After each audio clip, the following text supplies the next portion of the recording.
Salam dostlar, bugün sizinle PUBG Mobile oynayacağıq. Oyunumuza bayaqdan başlamışıq. Amma nəysə. İndi gedirəm onların hamısını öldürməyə. Dostlar çox çətin oynayır. Valla məndən yaxşı oynayır. Aha dostlar, indi gedirəm. Yəni neçə səviyyə adımı baxmaq istəsəz Hyper Pro 77-dir. Mən istək də ata bilərsiniz. Sevə-sevə qəbul edəcəm. Dostlar neçə səviyyə olsun, 70-80 fərq eləmir. Bu uşaq yəni onlardan gözlədir. Gördüyünüz kimi.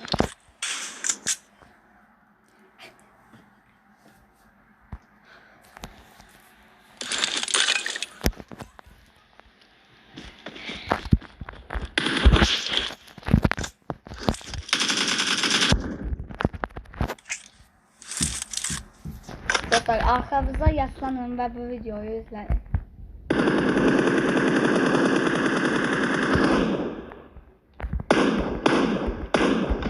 Görün neçə metrədən adam vurdu dostlar. Hardasa bir 120-220 metrə dolar. Bəli dostlar, dostum çox güclü oynadığımı deyir. Amma mən elə sanmıram. Siz mənə puan verə bilərsiniz. Şərhlərdə mənim neçə puan aldığımı yaza bilərsiniz. Dostlar onda neçə, yəni necə oynayır? Onda məsəl üçün deyəsiniz. Mən Onda 5, onda 6. Məsəl üçün elə deyəsiniz. Biz indi deyil. Mənə görə onda 9-dur.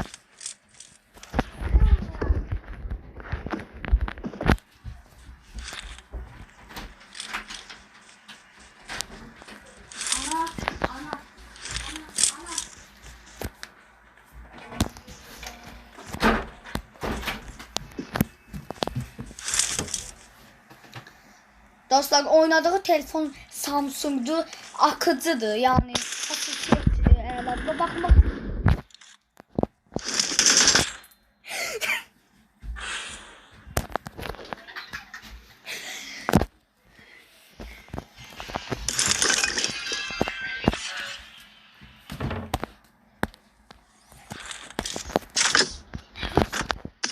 Dostlar baxın, IMP 45 ilə hər yeri sökürəm deyə IMP nə aldı? IMP deyil, UMP'dir.